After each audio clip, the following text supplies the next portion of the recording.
the other, by which I will try to make you, keep awake as well as more interested to understand the task in hand for all of us.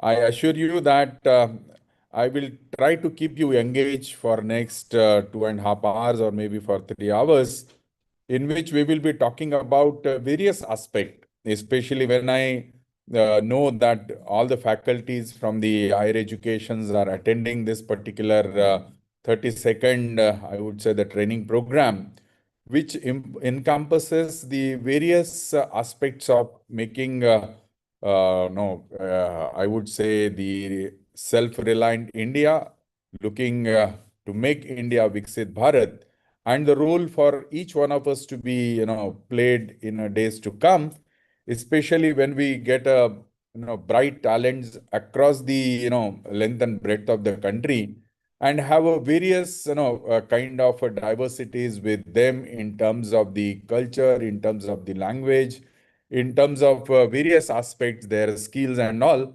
And that is where our job is to ensure that the young minds, the young talent that comes to us, we need to make them, able to, inbuild the various capacities, not only in terms of the livelihood of their own life, but down the line, how those capabilities and capacity building is going to help for the development of the nation altogether.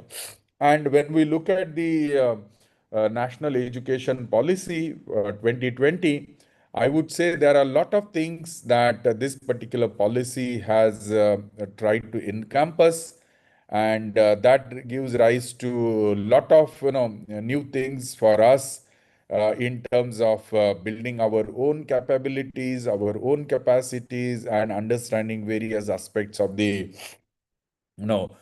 today's world.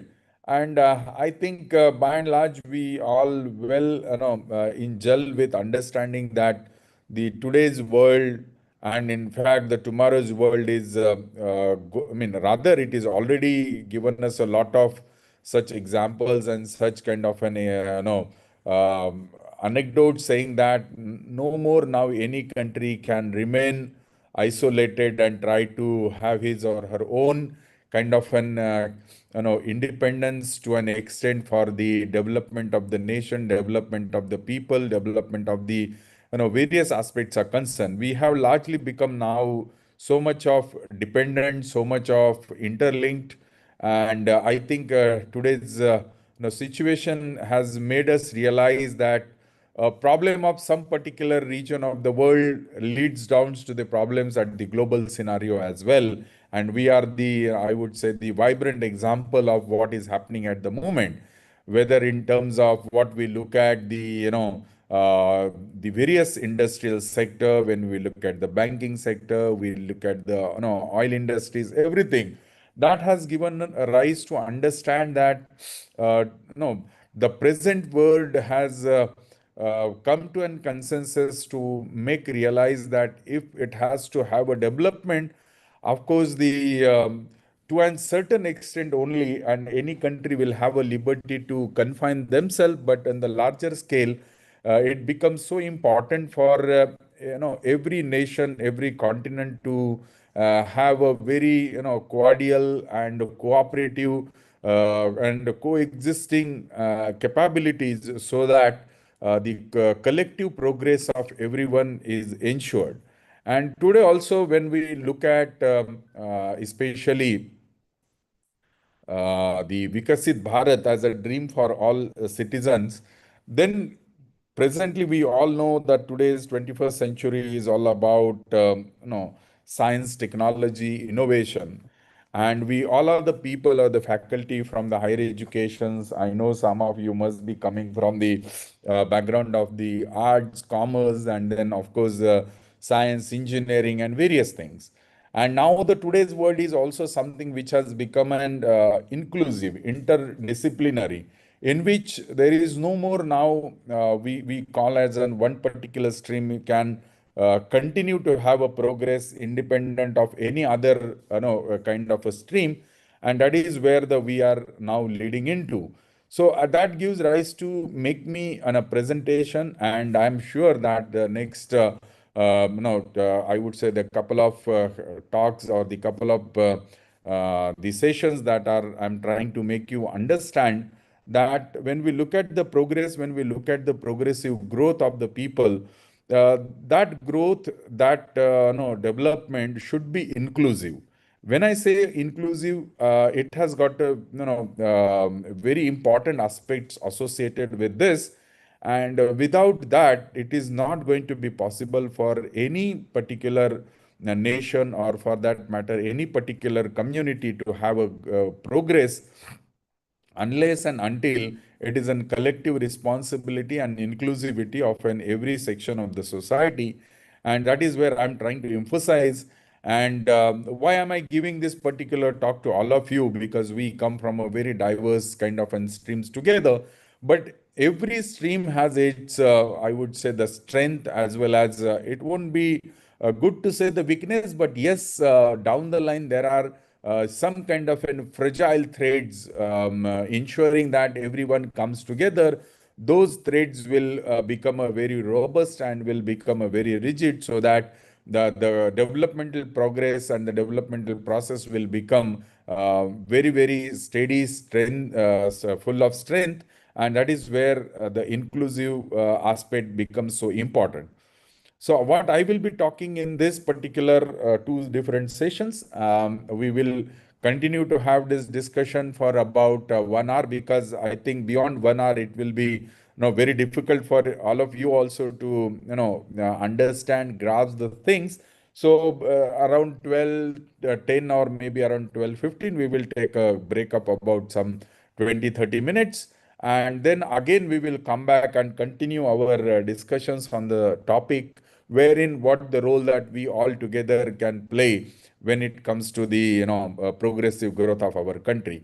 So in this particular inclusive innovation for Viksit Bharat, when I'm going to speak about, what I'm going to give you a small examples. I would say it's not an example. These are all the real kind of case studies, where I will be trying to make you understand that the grassroots ingenuity and indigenous knowledge is really a broad base for the innovation lead development, because that is where we'll have to ensure that progress of the country cannot be achieved or cannot be called as a developed nation unless and until that every strata, every part of the society is being considered. And some of my examples in this presentation will make you understand that the kind of work, the kind of the creativity, the intellectuality, and the brilliance and innovative capacity sitting into these kind of larger community, or the people who are living in those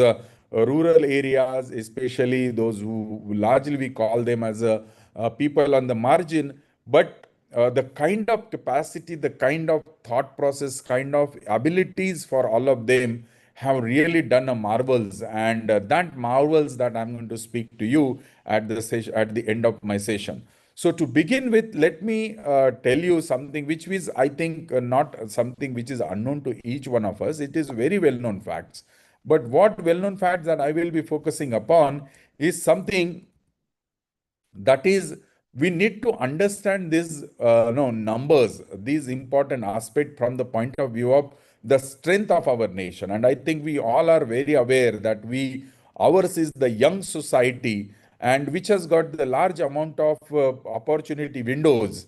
And to define that, the numbers are going to help us out in making that sure and understand. And I think we all are aware that by 2025, we are the largest populous country across the world, which is around the population of 1.46 billion, which is around 146 crore people. Now, that is where the strength of our country lies. Of course, in many aspects, we always consider that the higher population have a large amount of problems to face in. It is a way of looking at those numbers. Of course, I won't undermine, or I won't say that what the outcome or the parameters that one can draw out of the high number of population. At the same time, when we try to look at some of the other aspect of these numbers, then you will get to know that we are the youngest, no, kind of an populous country, because an median age of our population is around 29, and I think we all are agree that the age of 29 to 30 is something that is the most productive age of an any population that we look at, because that is the age where we are having a full of capacity, provided that we are trying to leverage that age with the high amount of abilities, capabilities, and strengths to be imbibed and made these trained people to handle the new challenges. And that is something that we'll have to ensure with these kind of understandings, with the number of training programs that we collectively try to do. At the same time, something when we try to look at the productive age, or the people who are in the age group where they are actually contributing to the development of the nation. When I say the contribution, that means they are able to be part of the developing no economy of the country in terms of the capacity that they are been doing. Some of them are very skillful employees looking at the taking care of what we call as a gig economy. We talk in terms of the the skilled based, unskilled, skill based kind of an population. At the same time, the highest intellectuals, the engineers, the business, and industrialists, everything. If we consider, this is a very productive age, and the age that we try to span here is around 15 to 64 of age, where every person is able to contribute to the development of the economy of the nation, and that is where that we have been talking about. And if you look at the population of our country, nearly 68 to 69% of our population falls into this age group, which is a very highest strength for the any country that we all have to understand in a totality. Now, this is another which is a very encouraging number. When we try to look at the age which is willing to imbibe those capacities, willing to learn, willing to upskill their abilities and capabilities, given the right directions, given the right opportunities, given the right training to all of them, they are the really going to be the drivers of the tomorrow's nation building. And that age is something which comes to all of us. Of course, just after crossing what you call schooling age up to about 15 to 16, of the age of the boy or girl, when they comes to the undergraduate or graduation, post graduation level, that is the age that we all speaking about. And this is the age where we all are targeting. This is where we all are been giving them a training. So that becomes so important for all of us to understand that nearly 25 to 26 crores of our youth is falling into this particular age group, which is the highest, youngest population of any country for that matter. And we should be trying to not only have a proud of this, but we need to understand that if we have got this much of strength, given the opportunity, I mean, when I am talking to all of you who are the very distinguished faculties from the various universities, higher education institution, I think we all have a very important role to be played. अगर हम इन सब चीज़ों को समझेंगे तो मुझे लगता है, अगर हम अब जिस प्रकार से मैं आप लोगों से आज बात कर रहा हूं, अगर हम इस पर्टिकुलर कम्युनिटी की अगर हम बात करते हैं, जो आज हम एक प्रकार से ह्यूमन रिसोर्स डेवलपमेंट की प्रोसेस में लगे हुए लोग हैं, अगर हम सही तरीके से इस यंग बडीज को अगर हम डायरेक्शंस देने में कामयाब होते हैं, इनकी कैपेबिलिटीज को इन्हांस करते हैं, इनको अच्छी ट्रेनिंग देने में सक्षम होते हैं, तो no doubt these are the real drivers for the tomorrow. Because if we are able to give them a proper training, the proper industry oriented skills are being imbibed to them, given them a more understanding of the economy, giving a more understanding of the industrial aspect, giving them a more understanding of the need of the country and what they can do for the nation building. I think this is the greatest opportunity for all of us, क्योंकि हम सब लोग इस ऐसे as के group के साथ काम करते हैं जो आने वाले दिनों में सिर्फ देश का नेतृत्व नहीं करेंगे, लेकिन अपने काम की वजह से देश को भी आगे ले जाने के लिए सक्षम रहेंगे। और 25 करोड़ कि अगर हम आबादी की बात करते हैं जो बिल्कुल ही 15 से 24 के एज में आते हैं, I think, I mean, there can not be anything better than this, and that is where we all have to be very proud of. And एक तरफ हमें गर्व तो निश्चित है, लेकिन हमें अपना कंट्रीब्यूशन भी देना उतना ही जरूरी है। ऐसा मुझे यहाँ पे जरूर इम्फोसाइज करने की आवश्यकता लगती है, और मुझे पूरा विश्वास है आप जैसी फैकल्टीज इस चीज को ध्यान में रखते हुए, when you do the developing these skill oriented courses, skill oriented training programs, you are trying to take care of this aspect. Given the opportunity, we can make the miracles, and that is what I want to try to emphasize in this particular slide here. Now these are all some aspirational जो हमारी गर्व को बढ़ाता है. These are all the numbers, these are all the figures. I'm sure when you look at these numbers, you will also fill with the full of the proud for our nation. We are the now today having a $4 trillion economy. अगर हम आज बात करते हैं तो आज हम पूरे विश्व की चौथी ऐसी लार्जेस्ट अर्थव्यवस्था बन चुके हैं, जो हम सब जानते हैं, और जिसका अगर हम एक फिगर्स की बात करते हैं तो आज हम $4 ट्रिलियन की इकोनॉमी हम बन चुके हैं, और वर्ल्ड की चौथी इकोनॉमी बन चुके हैं। ऑब्वियसली इसके लिए पॉपुलेशन तो एक सपोर्ट है ही, बट साथ ही साथ में in certain I would say that given a last couple of decades of time, that India has really brought the huge changes. और इसके साथ साथ हम ये अगर आप एक एक अलग तरीके से देखने की यहाँ पे कोशिश करेंगे, तो आपको ये भी एक बहुत महत्वपूर्ण बात है कि economy at this scale to continue to have a progressive growth in terms of the GDP is something which is very very encouraging and which is very challenging as well. जिस प्रकार से हम 7% से 7.5% क्या जीडीपी की growth achieve करने की prediction लेके चल रहे हैं, जिस प्रकार से काम होते हुए नजर आ रहा है, तो ये इनकरेजिंग निश्चित है, साथ ही साथ में चैलेंज भरा भी है। तो ये हमारे लिए बहुत ही गर्व की बात है कि हम इतनी बड़ी आबादी, इतनी बड़ी इकोनॉमी, और साथ ही साथ में we are able to continue to keep our track on the very positive aspect, which is around 7% of the GDP growth. That is something that we all have to understand this in a very different way. अब उसी के साथ साथ हम जब देखते हैं किसी भी देश की अर्थव्यवस्था की प्रोग्रेसिव की बात करते हैं, तो lot of credit goes to what we call it as those who are channelizing, who are part of progressive developing and progressing the economy. And in this aspect, what matters is to what extent our MSME sector is coming out.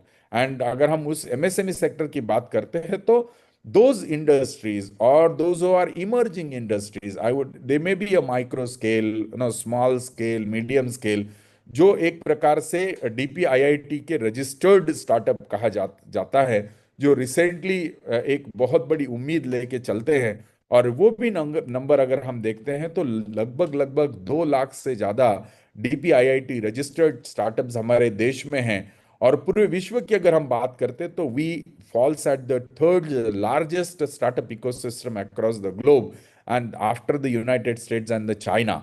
So that gives rise to make us realize that the kind of startups ecosystem that government is trying to support, and the people, the new generation is coming up with the new ideas, new innovations, new technologies, and trying to make an impact. That is a really and very very encouraging number. At the same time, how many of them are really trying to get converted into the unicorns? And I think we all know what is unicorn, right? Unicorns are the companies who have a turnover of 100 billion crores. And if we try to look at those numbers, that number is also about 120 plus. And see, I think you all will agree. हो सकता है कि आप में से कई सारे कहेंगे अरे 125 ही तो है, ऐसा नहीं है, because keeping that status of unicorn is a highest challenge, and that too when we look at the huge amount of dynamic situations happening across the global scenario, because आज की कोई इंडस्ट्री ऐसी नहीं है कि अगर हम सोचें कि उसका जितना भी रॉ मटेरियल से लेके मार्केट तक की बात करते हैं तो हम अपने देश तक ही सीमित रह के कर सकते हैं, ये हो ही नहीं सकता। So looking at the global scenario, जैसे आज लगभग आप मानते भी होंगे कि पिछले 10 साल से जिस प्रकार से वर्ल्ड लेवल सिनारियो चेंज हो रहा है, जिस प्रकार से चीजें बदलते जा रही है, हर दिन की चीजें बदलती हैं। So that really force to have a change in to the day to day ecosystem of our this entire economy and the commerce of the country. तो उसमें भी अगर हम देखते हैं तो 125 126 यूनिकॉर्न्स निकल के आना अपने आप में कि बहुत ही बड़ा काम है। और इस प्रकार से लोग पूरी टीम के साथ लेकर काम कर पा रहे हैं, that also itself is something that gives us a very very positive aspects of our country as well. अब साथ ही साथ में हमें ये भी देखना होगा कि अगर हम, जैसे जहां मैं समझ पा रहा हूं कि those who are listening to me, we all fall above 40 plus, 40 45 plus of the age, and if we look at our own young time or our schooling period, I think you all will be aware that हमारे कितनी सारी आबादी, banking is something which would never have come to the minds of any common man unless somebody is doing some business, somebody is doing some kind of an services by his own or by industry resources. uh, the having an banking account is also something that has become very very aspirational aspect. Here also, if we try to look at this particular number, that is how many bank accounts are now available. So the number is also very encouraging. Nearly 57 crores plus of the families across the country has got the Janadhan account. That means these are all the people those have come into the mainstream. They have come into the contributory economy of the country. They can directly get the benefits of the direct benefit transfer. They can also be able to save their money. They are able to make use of it for the digital payment basis. So these are all something that we all have to understand. I think मुझे लगता है कि आप तो सब लोग या हम उस सब का हिस्सा है कि जैसे अगर हम देखते हैं तो हम on an average when we go out on the street now, we know that even a street seller has gotten what you call the UPI facilities with him or her, and that is the biggest change. I think you all will be aware recently when the prime minister or the France president visiting India, our honorable prime minister took him on the roadside and made him understand that a very small shopkeeper who is just selling a tea outside the road side, he is able to accept the money through the UPI, and that is the real change that we have to understand, and that is the biggest change that the present system is trying to bring to our people, and that gives rise to understand the amount of digital resources that we are able to handle. And this small number in terms of the nearly 20 billion plus kind of an UPI transactions, this is the latest number of last month, then 20 billion transactions are happening in a 1 month time. If you try to make out per day, then the number is almost reaching to a some few million transactions per day across the country. And these are all the some important figures that gives rise to make us feel that yes, this is something that our country is able to make the change. And you all will be surprised to know that though we are still in the phase of a developing nation, but having the reach of the UPI to an such a extent, and that to the such a huge scale, is something that the developed nations are also getting astonished, getting surprised to understand the reach, the network, the ability of our digital India schemes and progressive growth of our country is able to make. And that something are the numbers that gives rise to very very positive aspects of our developing growth of our country. Now this is something which I spoke to you all about very good things and जो हमें बहुत ही खुशी देता है। अब मैं आपको कुछ ऐसे भी चीजें बताना चाहूंगा कि yes, this is something which is called the real paradox. अब हमने एक तरफ तो अच्छी बातें की कि बिल्कुल सही है कि हम चौथी लार्जेस्ट इकोनॉमी है, हमारी ग्रोथ 7% से ज्यादा हो रही है, 125 से ज्यादा यूनिकॉर्न है, और दुनिया का थर्ड लार्जेस्ट स्टार्टअप इकोसिस्टम हम बन चुके हैं। अगर हम उसी के साथ साथ कुछ चीजों के बारे में ये भी देखना शुरू करें कि ये सब कुछ तो अच्छा है, वो हमें तो इनकरेज करता ही है, this is something that makes us proud about, but something which at the same time gives rise to a great setback. And what is that? If we look at where do we stand in terms of an HDI index, what is HDI? Human Development Index. And what is HDI? How it is defined? The ability of the people to get an access to the health services, getting an access to the education, getting an access to the minimum required facilities by the system, by the ecosystem of the country. And that is something that gives rise to a great setback to us, that among the 193 countries who are participating in the United Nations Development survey, we stands around 130, which is certainly not a encouraging number. तो हमें ये सब चीजों पे ध्यान देना होगा, and सिर्फ ध्यान देके नहीं चलेगा, we all have to be part of this. No, how can we change this number, how can we improve our self. और ऐसा कभी नहीं है कि इसका काम कोई दूसरा करेगा, we all have to be responsible for it, because the whatever the work that we do is an important for making the change into what you called as a negative or a little setback numbers. This is something what we'll have to understand. अगर हम साथ ही साथ में दूसरी चर्चा करते कि I think internet is has become a now a day-to-day need for everyone. But in spite of that, nearly 41% of our population still is not connected with the internet, not having an access to the internet. That is something that we'll have to understand and need to look into this particular points in the discussion, कि अभी भी इतनी आबादी अगर ही हमारे internet से disconnected है, तो कहीं ना कहीं ये भी एक चिंता का विषय है। बहुत सारे लोग तो ये भी कह सकते हैं कि सर इंटरनेट ने क्या बदलाव लाया, क्या फर्क पड़ता है, लोग तो टाइम पास कर रहे हैं, कोई व्हाट्सएप देख रहा है, कोई ये कर रहा है।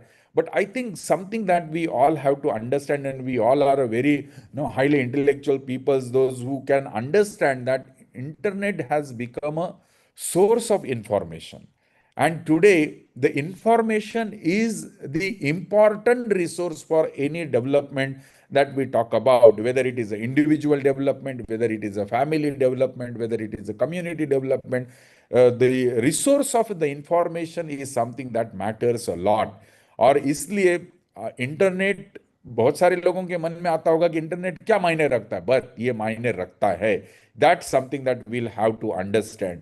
और साथ ही साथ में अगर हम देखते हैं कि इतने बड़े देश की अगर हम इकोनॉमी की बात करते हैं, इतने बड़ी एम्प्लॉयमेंट्स की बात करते हैं, तो आज भी लगभग 43.5% जो एम्प्लॉयमेंट है वो टोटली एग्रीकल्चर से आता है, एग्रीकल्चर डिपेंडेंट है।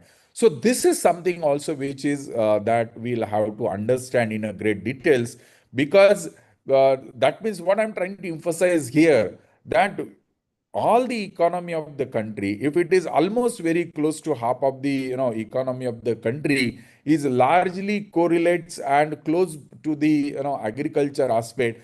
That means everything circling around the agriculture, what we call it in terms of new wording, it's called the ticketing. So that means we'll have to have all kind of programs, all kind of schemes, all kind of efforts, which has to ensure that this agriculture should be considered as an primary focus, by which that this gives rise to connect with the various aspect of our developing nation. अब उसी के साथ साथ और एक दूसरा जो हम कह सकते हैं कि थोड़ा सा हमें सोचने के लिए मजबूर करता है, कि अगर हम पूरे देश की या पूरे राष्ट्र की अगर वेल्थ की बात करते हैं, पूरे संपत्ति की बात करते हैं, तो this is also something that we all have to understand, that nearly 65% of the wealth of the country is lying only with the 10% of the population of the country. ये भी एक बहुत अच्छी संकेत नहीं है. This is also something that we all have to understand. What does this particular number and figure gives rise to understand to all of us is that we need to make sure that the larger population, large amount of people to be part of the interlinking part of it. तो हमें ये जो 10% आबादी जो 65% wealth लेके देश की चल रही है, हमें उसको डाइवर्सिफाई करने की आवश्यकता है. अब वो डाइवर्सिफाई कैसे होगा? Unless and until we are in able to bring the change. अब वो चेंज कैसे होगा? आप में से बहुत सारे बोलेंगे कि नहीं नहीं पैसा बांटने से होगा. No, something that we all have to understand as an education is that we'll have to ensure that the ability, capability, and the capacity of the people has to be increased. And how it is to be increased? Of course, education plays a very significant role. We all are the people of academy or academic fraternity plays a significant role.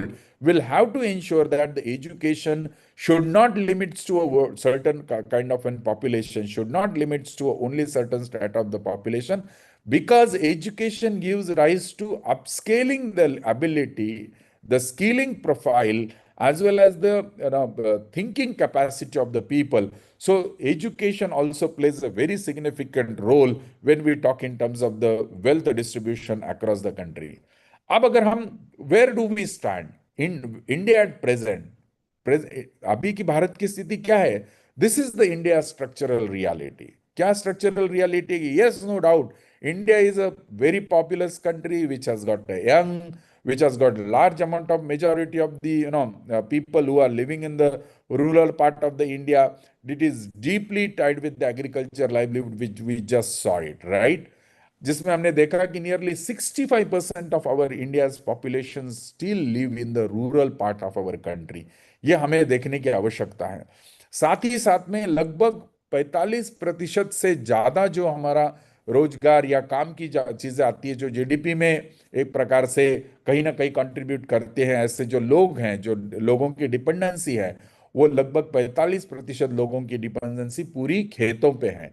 और सबसे दुखद, जिसको हम कह सकते हैं कि this is something which is very very serious to understand. Even if the 65% of rural population living in the rural part of the country, 45% plus people are largely dependent on the agriculture. But how much is the land ownership of the family in terms of the land mass? Then that is very, very small. That means if on an average, if you look at any farmer, if you look at the entire spectrum of the length and width of the country, then a family holds a land or a farm which is less than 2 hectares. And how much that farm distribution? Nearly 85% of the farmers have got only small land with them, which is agricultural land where they can grow the things. They can generate some food resources. So the land hold that they have is a very very small. सो इससे हमें क्या पता चलता है कि अगर एक family, एक छोटे से परिवार के पास बहुत ही छोटी सी जमीन है जिसके ऊपर उसका पूरा लाइवलीहुड डिपेंडेंट है, और इतनी सी छोटी जमीन में उसको अपना पूरा जीवन चलाना है, that means we need to understand this important aspect. और साथ ही साथ में उससे हमें बहुत सारी चीजों की बदलाव लाने की आवश्यकता है कि how that small farm owner is able to make use of his or her land to a great extent in terms of schemes, in terms of the growing abilities and capabilities. All that is something that is very very important that we all have to understand.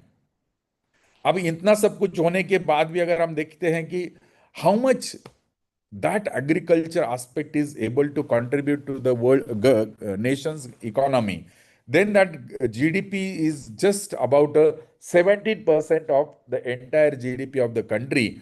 That is also something that we'll have to understand. हम अपने आप को agrarian country कहते हैं, लेकिन इसके बावजूद भी अगर हम पूरी जीडीपी की बात करते हैं तो only 17% of the GDP comes from the agriculture. That means what? That means the underlying message is that that means the innovation policy cannot confined or remain to an formal R&D labs and urban startups and capacity rich sectors. तो आज की स्थिति में अगर हम देखते हैं इन सभी नंबर्स को, इन सभी स्थिति को देखते हैं, तो हम ये निश्चित कह सकते हैं कि हमारी जितनी भी अलग अलग प्रकार की नीतियां हैं, जितने भी सारी स्कीम्स हैं, प्रोग्राम्स हैं, by government, by the various aspect, ये किसी ना किसी R&D लैब तक या किसी ना किसी high and no capacity reach people तक या कैपेसिटी रीच इंस्टीट्यूशंस तक नहीं रहने चाहिए. It has to come down to the level where every citizen or every person is able to contribute to a large extent. And this capacity, this ability will be, imbibed, will be developed by the, education sector of our country. अगर अब हम बात करते हैं कि भाई ये सब कुछ तो ठीक है, अगर हमें अब विकसित भारत की बात करनी है, अगर हमें विकसित भारत बनाना है, so what are all the important concept to become a विकसित भारत. यानी सिर्फ जीडीपी बढ़ाने से नहीं चलेगा, सिर्फ कंट्री का जीडीपी अच्छा होने से देश प्रगत बनेगा, ये सच नहीं है. What is more important? There are four important pillars of making India Vikasit Bharat. One is a productivity, another is a dignity, third is a resilience, and fourth is a capability. Now, let us understand what do we mean by these important four factors. Number one is in productivity. So, perhaps many of you will understand productivity means what, to generate products. No, it is not that. Of course, defining or coming out as a product, but वो product सिर्फ किसी एक certain amount of community से नहीं आना चाहिए. It has to have a participatory model. That means a large amount of people should be able to be part of this production capacity. That means the growth should not limit to a certain section of the society, and there should be a large amount of mass to be, contributing in the productivity of the things. And by doing that, the livelihood as well as the standard of living of those people is going to be increased, and the outcome will also be increased. So the people's participation, the large sections of the society should be part of this productivity, so that this doesn't remain to only confined or limited number of community or the people, but it should be participatory. Every people should be able to contribute in the productivity of the country. और जैसे ही productivity बढ़ेगी तो obviously जिस प्रकार से अर्थव्यवस्था में उनकी बात आना शुरू होगा, दे विल बी कंट्रीब्यूटिंग. जब वो कंट्रीब्यूट करेंगे तो अर्निंग करेंगे तो उनका लिविंग स्टैंडर्ड भी बढ़ेगा. And that living standard has to be at the larger scale. एक 10%, 20% आबादी नहीं, 70-80% आबादी इसमें हिस्सा लेने की आवश्यकता है. That is something that we will have to ensure to make the India विकसित. Another important aspect is a dignity. Now, that means dignity means whosoever doing whatsoever kind of work should be treated with the highest dignity. That means if when we are treating those people with the highest dignity, that means we are respecting the work the person is able to carry out. And that means we are able to understand that no work can be discriminated, no work can be defined with the certain amount of abilities and inabilities, but every person, everyone doing the work should be treated with the highest dignity, so that no discrimination happens with that. And the moment you treat them with the highest dignity, the level of commitment, the level of work ability of those people will be at the highest level. That is something that we'll have to understand. और ये हमारे सिर्फ बोलने के लिए नहीं, हमारे काम में भी वो दिखना चाहिए. Whenever, wherever we are, we should be able to understand this and try to imbibe those values in our day-to-day life. Then only this change is likely to come. And that is something that we'll have to understand. और जब भी मैं ये सब बातें कर रहा हूं, I am not talking only for a very small confined people. This has to be a mass level. It has to have change in the larger section. जब हम पूरे देश की व्यवस्था में ये बदलाव लाना शुरू करेंगे, everybody will be treated with the equal dignity. There won't be any discrimination whether somebody is driving a car or somebody is cleaning the floor, or somebody is doing what you call the skill or unskilled based work. Everyone's dignity is something that we all have to collectively understand and make it onto the grounds and try to be part of our day-to-day life. अब ये सब कुछ होने के बाद अगर मान लो कि हम प्रोडक्टिविटी में भी ये सब चीजें कर पा रहे, डिग्निटी में भी हमारे अंदर चेंजेस आएंगी, तो निश्चित रूप से क्या होगा, इस सभी की वजह से there will be a large change which is going to happen, is the ability, the capability of the people. और साथ ही साथ में क्या होगा, then there will be large amount of changes that will try to come in to the various aspect, the people will try to define, will try to develop, try to design, try to do the innovations।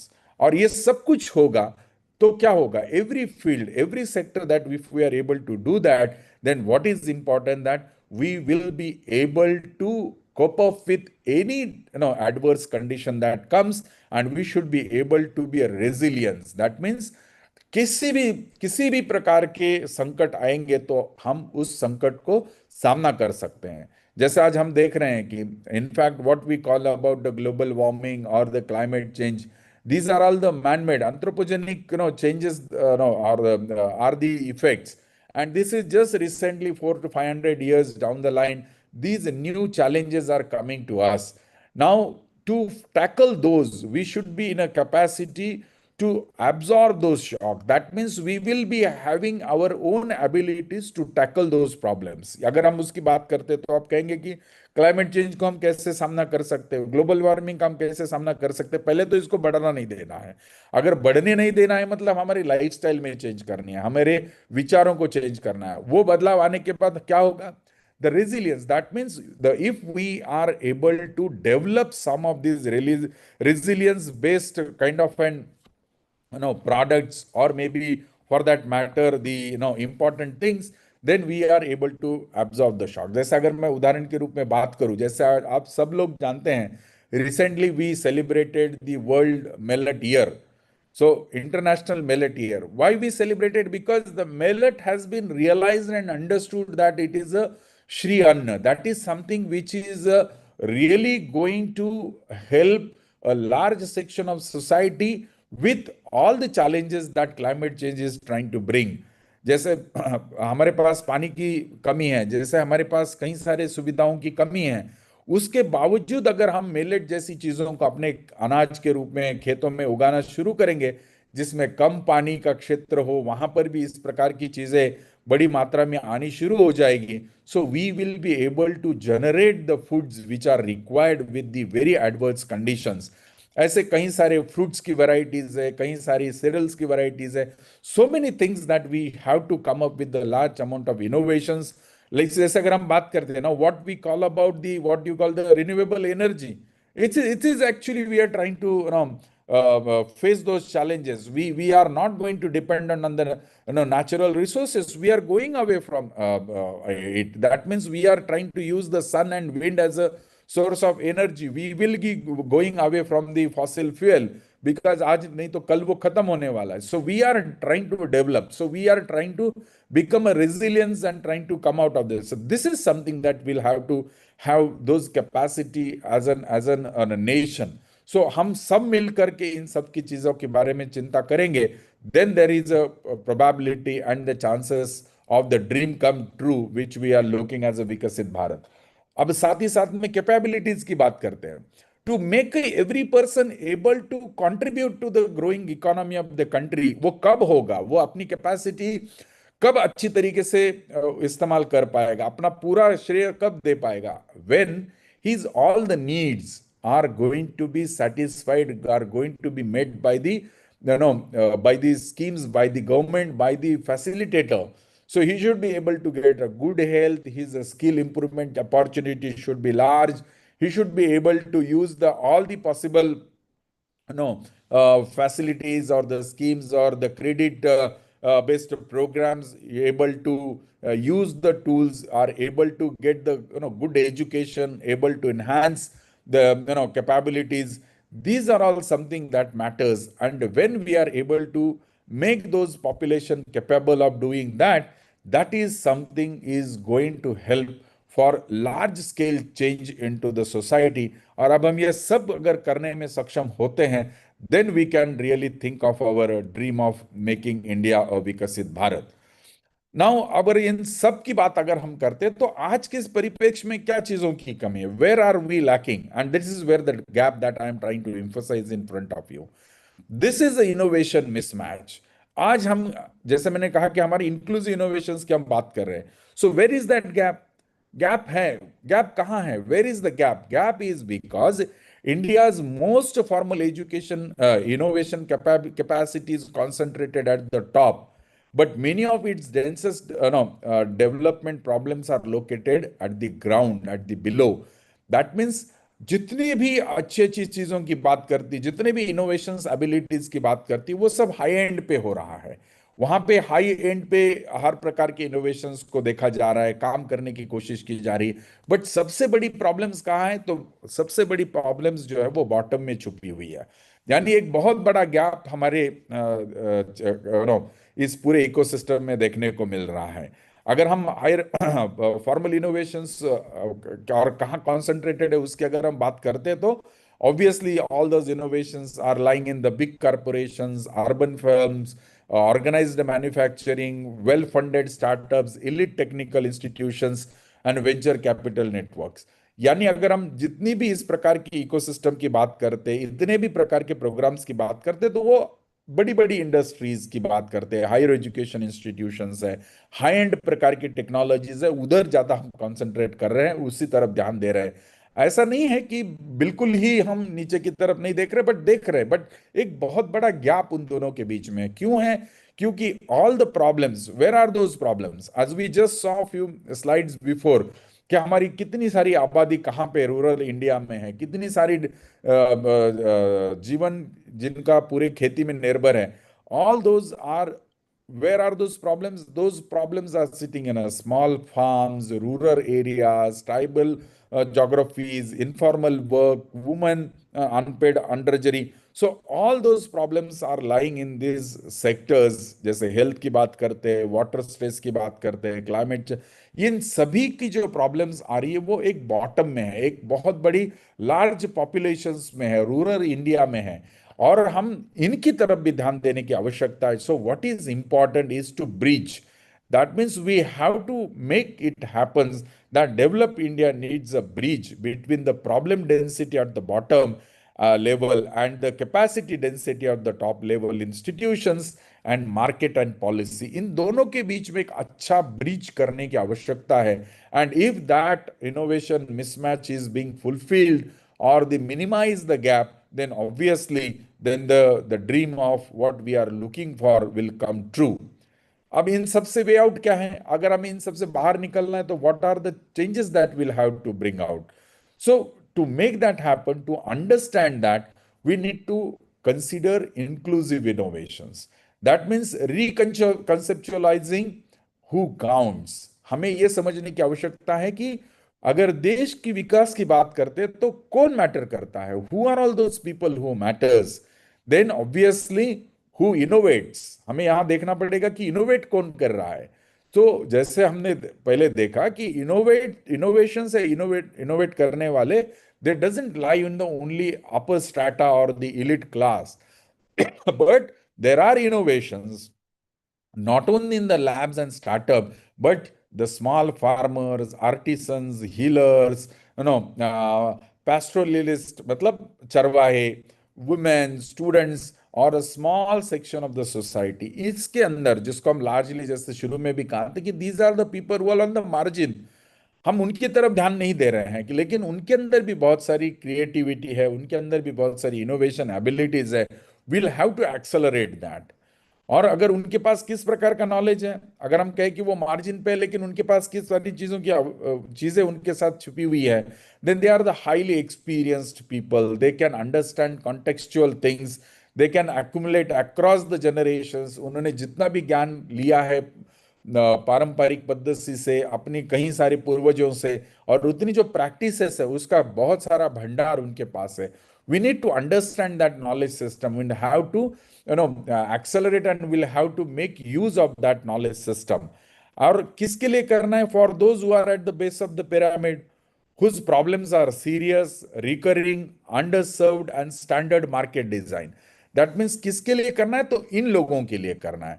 अब ये सब करना है तो हमें क्या करना पड़ेगा? We'll have to have identifying such people, we will have to legitimize such people, we will have to ensure their protection, we will have to upscale them, integrate those innovations.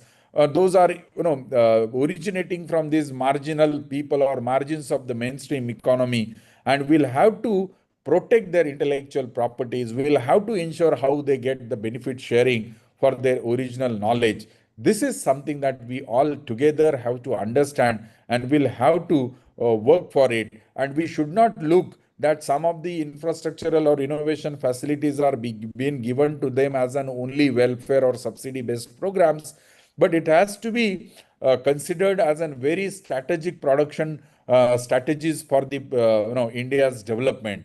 This is something that we have to understand to a great extent. अगर हम inclusive innovation की चर्चा करते हैं, तो what are all the areas of inclusive innovations? Then obviously, when we look at the large section of the society, then agriculture is the one of the biggest stream. Like we have got so many knowledge based sitting in those sectors. Especially, we all know there are small tools, there are seed selection methods, there are various soil resistance or water resistant varieties. These are being developed. These are good management skills of using minimum water for the larger kind of a production. We'll have to look for the livestock care. There are various methods which are there. There are post-harvesting solutions. There are pre-harvesting solutions. These are the things that we'll have to accelerate. We'll have to identify. We'll have to legitimize all that. This is something that we'll have to understand. At the same time water and sanitation एक बहुत बड़ा विषय है, एक बहुत बड़ा subject है, जिसमें भी हमें देखने की आवश्यकता है, जिसमें माइक्रो इरिगेशंस की बात करते हैं, वाटर हार्वेस्टिंग की बात करते हैं, प्यूरिफाइंग। जैसे आज हम बड़े बड़े शहर में तो हम आरओ सिस्टम तो बड़े आराम से लगा लेते हैं। You won't find any home which is not having an RO system in his और हर house. But what about the people who are living in the countryside? And that population number also we have seen. But there are lot many purification mechanisms and systems are in place. They are totally dependent on those water, but they also have the various techniques available with them. We'll have to understand, how they are using those mechanisms, how they are using their knowledge and creativity for all these things. In fact, they have a very good schemes for waste to value systems, low cost maintenance. So there are so much of knowledge, so much of repositories that they holds for various aspects. We'll have to look into that. We'll have to work on it. और जब हम health और nutrition की बात करते हैं, तो I think this is one of the highest knowledge that our country also holds, especially in terms of the health and nutrition.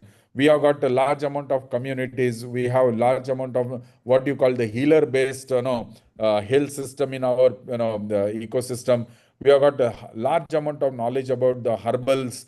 We know a lot of assistive devices, local delivery innovations. इतनी सारी चीजें हमारी लोगों के बीच में है, communities के बीच में. We need to understand that, we need to accelerate that, we need to bring them into the mainstream. साथ ही साथ में एनर्जी क्लाइमेट की भी बात करते हैं, तो you will see that there are various means and modes or mechanisms that these people have for the clean cooking. There are schemes for the biomass generations. We have seen that there is a solar use adaptations that we need to work upon. So we'll have to work in a various domain, and of course the livelihood is something that we all are very familiar with, because large section of the society living in the rural part of the country, large amount of them are generating their livelihood with this small kind of an farm produce that they have at their own level. So we'll have to accelerate on those and try to find out that how can we process the artisans upgradations, like geographical indicative products. How can we make that? How can we protect that? How can we develop the women led entrepreneurs? And then of course we try to ensure that circular and repair economies. How can we consider that? So if we try to consider all those sectors which down the line helps for the what you call the inclusive aspect, और जब हम अपने देश की बात करते हैं तो obviously I think no one will deny this that India is an country which is having a indigenous knowledge and which is part of our culture. And obviously, if we try to link it, then we can make this as an economic asset for this. The knowledge, the work that or the resources that we have. So when protected and linked to the market responsibility, traditional knowledge systems can create a viable business, value chain, and regional development. अगर हम यहाँ पे ये देखने की कोशिश करते हैं कि अगर हम अपने within the own country also if you try to look at we have got so much of diversity. At one side we have got a large amount of the coastline, so the kind of life cycle, the kind of lifestyle, the dependency of their livelihoods on those people is totally different than the people who are living in the hill areas, in the very terrain based areas. At the same time, you will also see that there will be a large amount of changes, what you call in the climatic change, changing situations. So उनके यहाँ पे जो resources है, उनके यहाँ पे जिस प्रकार की livelihood की पद्धति है, that is something that that is going to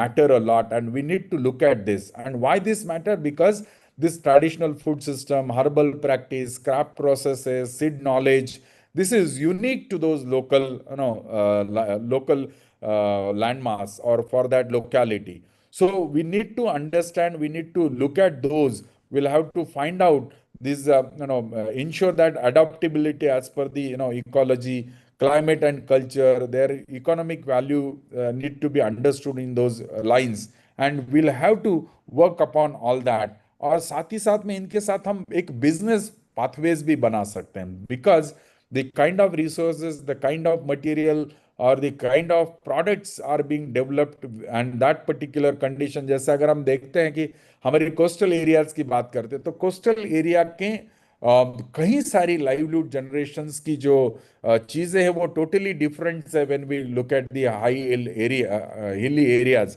जैसे जितने भी हमारी कोस्टल एरियाज है, look at bananas, coconut, what you called as areca nuts, so many different kinds of varieties which are grown in those areas.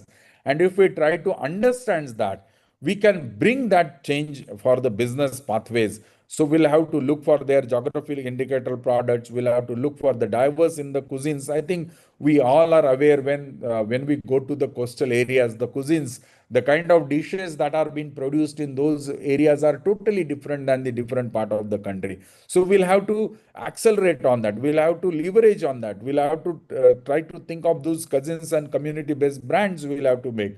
We'll have to look for the ecotourism, wellness product, natural fibers. So that means the knowledge that is being located in this part of the country, or rather, I would say the various geographical areas, that is something that we'll have to accelerate upon. We'll have to put on a special efforts on that, and we need to work upon it. That is something that we have to work upon. At the same time, this is something that I want to. हम यहाँ पे break लेंगे एक another 10 minutes. I will stop after trying to take you till the time that we understand this knowledge system. और इन सभी को मिलकर अगर हम देखते हैं तो this really falls into what we call as a local knowledge, or more precisely it's called the tacit knowledge. Tacit knowledge is a knowledge based on the experience. अगर आप tacit knowledge इन शब्द को पहली बार अगर आप में से कोई सुन रहा है तो tacit knowledge क्या है, तो उसका एक दो उदाहरण मैं बता सकता हूँ. जैसे for example, if you go to an garage, okay, having some problems with your motor vehicle, और जब आप गैरेज में चले जाते हैं, this motor mechanic try to start the vehicle. By the process of starting, or even if it gets started by no listening to the sounds of the bike or the motor car, the mechanic is able to predict that इसके अंदर इस प्रकार की problem है, इसके अंदर उस प्रकार की problem. Look at what is that. That knowledge is based on the experience, based on the efforts that person has put on over a period, and the knowledge that is been gained, that you cannot teach, that you cannot adopt, that you cannot upskill. ये आप अपना मतलब उसको आप अपना नहीं सकते, उसको आप सीख नहीं सकते, क्योंकि इसके लिए आपको खुद को एक्सपीरियंस करना पड़ेगा. So this kind of knowledge is called the tacit knowledge, and this tacit knowledge has got a very great connect with the various communities and the peoples across the globe. And this picture I have given in front of you, which speaks about the biodiversity hotspots across the globe.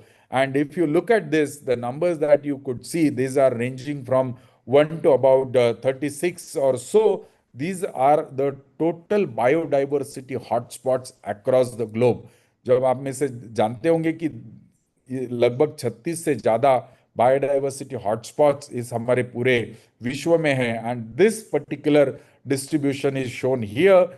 And if we look at this, among that, then nearly 47 crore people, which is about the 6% of the total population of the world, it is of the indigenous people. That means अगर हम उसको सही भाषा में अगर उसको देखने की कोशिश करते, these are all the real tribal people, those who are completely in close connect with the nature. वो अभी तक किसी भी प्रकार के एक्सपोजिशन में नहीं आए, वो कई सारी आपकी आधुनिक चीजों के अंदर साथ नहीं आत्मसात कर चुके. They are very in close connect with those with the nature, and this is a nearly 6% of the world population still is a indigenous people. और अगर हम के साथ साथ अगर आप देखने की कोशिश करते हैं तो where are these people? Why am I trying to connect and trying to bring this biodiversity hotspot and trying to link with this knowledge system? Then you will try to realize that this has got a very close connect, which I will show you in the next slide. At the same time, अगर हम पूरे world की आबादी की बात करते हैं, and I think you all will agree, nearly we got around 9 billion population of the globe, and of which nearly half of it, I mean, of course not half, but nearly 45% of that population across the globe still live in the rural or a traditional community based people, locations. So that means अभी भी world की आधी के आसपास आबादी जो है अभी भी छोटे छोटे गांव में कस्बे में रहती है. So that is something that we'll have to take those as an something very important takeaway, that if such a number of, I mean, nearly 45% of population still live in this rural part of the globe, that means there will be a large amount of work need to be understood and carried out for them. At the same time, nearly 6% of the population is still totally disconnect with the modern techniques and technologies, but they are very close with the nature. And all these people, which I am talking about, 476 million, that is nothing but the 47 crore people. These people, you will find that they are living in these hotspot, what you call the biodiversity hotspot areas. That is something that I wanted to highlight in this slide. Now, this particular next slide gives rise to understand that there is a very good interlinked connections between the biodiversity and the cultural diversity. जैसे यहाँ पे आपने देखा होगा shades में दिखाया गया है. If you try to look for the red or maroon colors, as much of the dark color is there, that much of the populations has got the diversity, cultural diversity, and they are very close to biodiversity hotspot. अगर आप पिछला map आपके let me take you back. If you look at these numbers, okay, I mean try to figure it out. जो इसको देख रहे हैं उसको एक बार देखने की फिर से कोशिश करिए. ये जो नंबर्स दिख रहे हैं, जिस एरिया में दिख रहे हैं, बिल्कुल नेक्स्ट स्लाइड में आपको देखने को मिलेगा कि around those numbers, around those biodiversity hotspot, these cultural diversity and biodiversities are linked with each other, and they are part of it. And then that is where this biodiversity and the cultural diversity gives rise to, and that we'll have to understand that this much of close affections with the biodiversity and knowledge based people are there. Now let us come back to our own country. विश्व का चित्र देखने के बाद थोड़ा हमारे भारत में आते हैं. Now this is something that we are at the present. We got about 19,000 plus indigenous dialects even today. If we look at this many number of dialects our country has, and of course when we try to look from north to south and east to west, these many dialects are part of our day-to-day life in our own country. And we have got nearly 270 plus various mother tongues or the various regional languages that we hold. Of course, all of them does not have a script with them, but they have the language, a spoken language, and these languages are also nearly 270 around. That is the diversity that we have, and about 121 languages that we have. So that is something that diversity in terms of our own country also. Now, when we look at the indigenous mosaics, that means how our communities are being differently placed, and if we try to look together, then there are about 100 distinct tribal communities are with us. So that many number of communities are within our own country. So that much of diversity, that much of what you called indigenous knowledge, that our things are been part of our country, that we all can understand. And of course, when it comes to the kind of populations with the different religions, we got all kind of population in our country, and that is our strength today, that we'll have to understand in a great with the great sense of humanity. Now, there is something which is very very important to look at, which is called the very urgent crisis that we are at the moment. That you look at almost, and this scenario is at the world scenario. World scenario speaks that almost every 2 weeks there is a one language which is getting washed out. We will not be having that language anymore, and nearly 40% of our world population which is there, which speaks about 7,000 languages, and which are almost endangered one. So unless and until we are not going to focus upon that, this is something a great loss that we will be able to go through. Then of course, in terms of the knowledge, will also be losing for the biodiversity, for agriculture, for food security and medicine, because that is the highest hotspot knowledge, which is interlinked with the diversity of culture, diversity of communities, indigenous knowledge based communities that we have. So this is something that we'll have to understand, and this is becoming more vulnerable when we talk in terms of the climate change or rapid urbanization. These are all the urgent crises that we are in, and we need to understand that. Now, leveraging this tacit knowledge using the AI, because we are in the phase of artificial intelligence, so we actually can make use of this AI for five different important aspects. For example, if we do based on the data that we have, if all the data collected at one place, then we will be able to make use of AIs to locate and find out those people, their places, and the knowledge that they hold with the help of AI. We can certainly document, we can do the recording, their skills, the stories, the technique, and we can consider them to bring it on the console. We can consider them with the great sense of consent and control. We can also try to make use of this AI for to translate it into the various scripts, various languages, so that the knowledge will be of use for the larger people or larger section of the society. We can definitely use this AI to enhance their combine or enhance their abilities, combine the patterns, sensors, and various models to improve the decisions. So these are all some of the things that with the help of AI also we can think of. And as far as the utilization is concerned, we will be able to, if we define a very good models in interconnecting that, then we can really work out and find out the various insights on their practice, training, products, and define the various policies for them. So these are all some of the various important aspects related to AI. Now, we'll also have to look at protecting such communities and exploitations, because any AI that works with the traditional knowledge must have a community permissions and oversight. That means we need to get their prior informed consent. We'll have to look at that, and I hope you all are aware that Nagoya Protocol gives rise to help us out in terms of their traditional knowledge, and converting that into the commercial products or community share in their profit. These Nagoya Protocol have made us that kind of an aspects are related to convert that and make them part of the benefit sharing. So we'll have to look at this and find the details of there. So ultimately, traditional knowledge holders become a participants in the designing the AI systems. So we'll have to make use of those people for those aspects. So I think here I will take a break because we will continuously listening to these discussions will also be looking boring to you.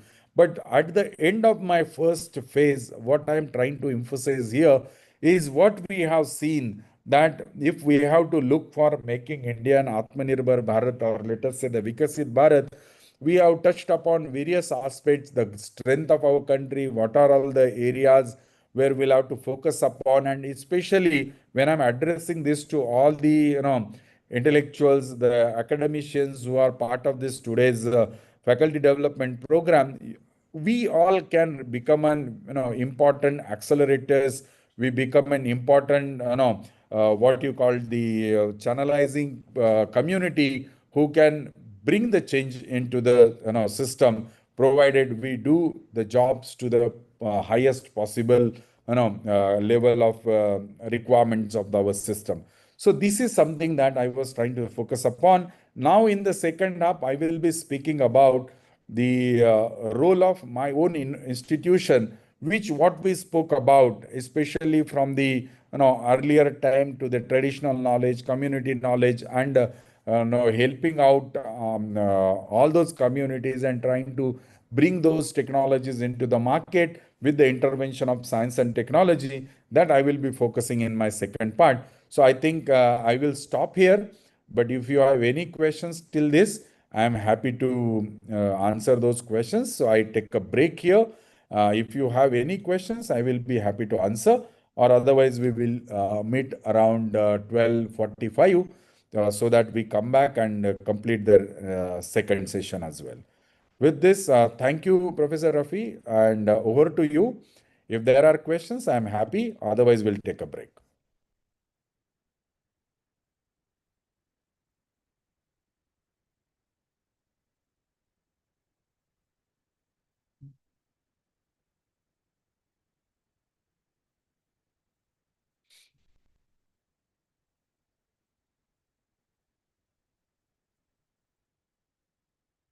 It seems there are no questions. So I think, is there anyone from MMTTC who can announce the break for some time, and then we'll come back?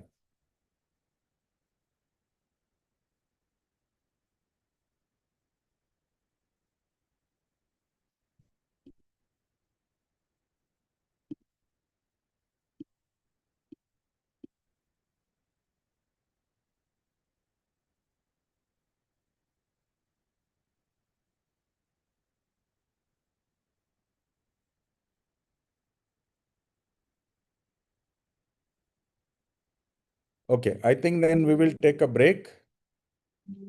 We will come back at 12:45. Okay.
Good afternoon, all. Am I audible?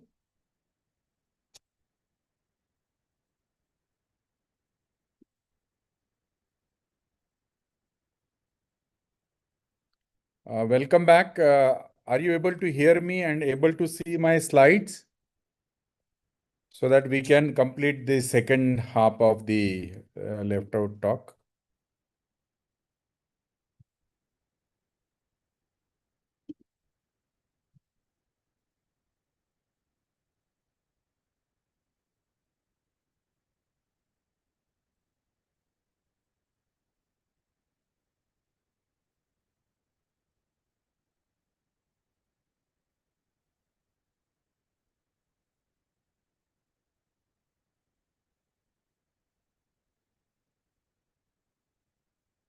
Can somebody tell me whether are you able to see my, because I'm not able to see the chat. Someone will have to unmute and tell me. I mean, then I can proceed so we can complete the second half of the talk. क्या मेरी आवाज आ रही है?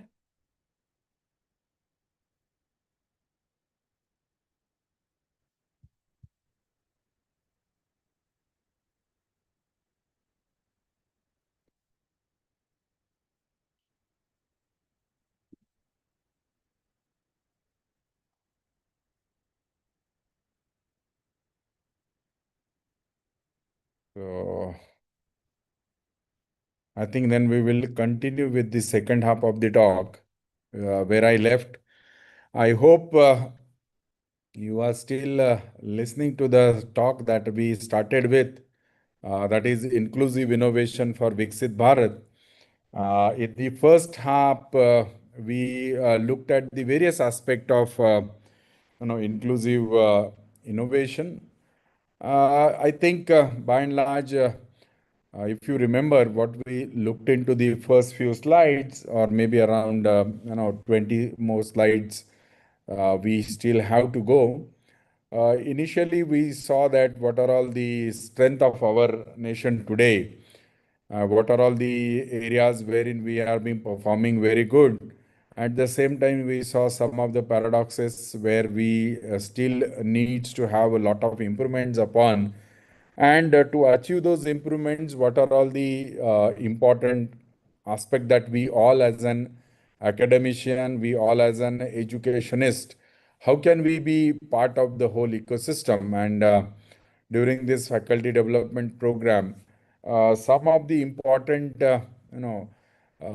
new findings and the work which has been carried out, the capacity building of the faculty is being ensured. So we, as an people from the academia, who has got a strength, who has got the caliber, especially to upscale and bring the capabilities and ensuring the scaling of the young generation. And we all are the so fortunate people that the most fertile, most the dynamic age group that generally we handles from the age of, let us say, 17 to 24, wherein the very lot of aspirations that they come with, and we are the one who try to imbibe those values. We try to give them a more skilled based training, enhance their knowledge capabilities, and while making the India's progress and to contribute to the economic development of the nation, what are all the different areas and what are all the different pillars of the Viksit Bharat, right from the productivity, dignity, resilience, and capabilities that we spoke about.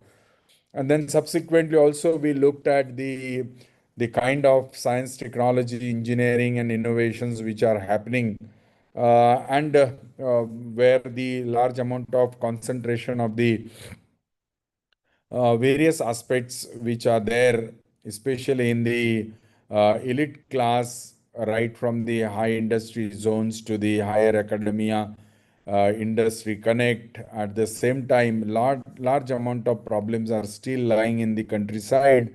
At the same time, all those populations still have got the large amount of knowledge domain, which right from the tacit knowledge to the experience-based knowledge, and all kind of new knowledge that we are talking about are the great repositories that are there in the countryside.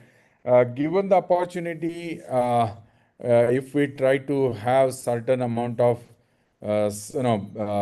value-based mechanism to bring them into the mainstream. And then obviously, when we look at India as one of the most dynamic biodiversity hotspots, we falls at the second highest biodiversity hotspots in the globe after the Indonesia. And obviously, we also looked at the linkages between the biodiversity and the knowledge, cultural diversity and knowledge, and the biodiversity of the ecosystem. And that is where India is also a great nation, where all kind of a diversity, all kind of an biodiversity hotspot that we have looked at. And then obviously India becomes one of the most dynamic ecosystem, wherein large amount of traditional knowledge is been part of the system. Now, in the second half, what I'm going to emphasize upon for next 40 minutes is to give you some of the examples and let you understand that what we at the National Innovation Foundation have been doing when we look at the inclusive innovation, especially trying to bring those people or those margin, the people on the margin to bring to the mainstream with all kind of facilities, all kind of and support that we extend to them. So National Innovation Foundation is the basically a national initiative to strengthen the grassroots technological innovations and outstanding traditional knowledge to make the India more innovative. And we here in our institutes, right from the scouting, validation, protection, incubation, and dissemination of those knowledge and technologies is part of our large progressive growth of the institution. So at the scouting level, we have got large amount of people who are been part of this ecosystem, and we do have large amount of pool of the people through our own scouts, through our collaborating institutions, through our various academic institutions. We try to look for these knowledge holders, and we do a large amount of scouting with them. At the same time, while doing the scouting, we have developed or systematized method for documenting such knowledge and documenting such innovations, which are frugal innovations to begin with. And the people, those who are using those innovations to have a solutions to their own local problems. In those capacity, we do a lot of work. And once we scout and document such innovations or the claims or the traditional knowledge, of course, a certain amount of innovations reaches to the validation, wherein we look for their verifications. We do the testing efficacy. We look for their safety, durability, usability, and cost effectiveness of such innovations or the claims or the ideas that comes to us. In terms of the protection, once they stand up on all the required kind of an parameters to be an innovative and unique, and then there stands with the great amount of innovative aspects. We try to protect them under the intellectual property rights, including the patent, design, trademark. Then, if it falls under the agriculture domain, then it is a Plant Protection, Variety and Farmer Rights Act, then geographical indications. So, all those things that we try to do for all of them. Then we also do the lot of incubations for them. We design, we refine, upscale their prototyping. We do mentoring, we do packaging, and we also try to enhance their abilities and try to accelerate them to become an entrepreneur, so that entrepreneurial support also we try to give them. And obviously, the kind of technologies, innovations that reaches up to the level of product, the certain amount of technologies that we try to do through the dissemination and diffusion. So we procure such technologies, we convergence these technologies, we try to channelize them through the market, through the farmers produce organizations, self-help group. Then we also try to give them a platforms. We also try to no make that adaptability of such technologies in the various part of the country. So these are all the primarily that we do it at NIF, and this is the same thing which I am trying to say here, that we got, I would say, the six-pronged verticals with us. As I said, the SDDM, where we do large amount of scouting documentations. Then we, in the ward, we have got right now we work in a four major domain, that is engineering. Then we have veterinary science, human health, and then also no, no, the kind of engineering things, agriculture that we do at our own institution. So large amount of value additions and validation of the technologies that we do here. And here we try to enhance their technology readiness level from what you called it as defining the prototype, from the ideations to the prototype development. And in the process, we also upscale their technology readiness level, sometimes in-house, sometimes in collaborations with the various academic institutions. And we try to bring that product ready to market. And in that, with the help of business development vertical, we try to take them to the market. We try to develop or build their capacities through the capacity building programs. In terms of the dissemination and social diffusion, we do large amount of technology disseminations in the different part of the country. We do the impact assessment of all those technologies, not every technology, but the technologies which are able to do the changes or are trying to bring the changes in terms of the livelihood, in terms of the drudgery, in terms of the ease of doing business. So all that we try to do it through the impact assessment. And also we study here various public policies and also try to connect those policies with the help of capacity building programs, and try to look into the public policy domain, which are in sync with what we have been doing at the National Innovation Foundation.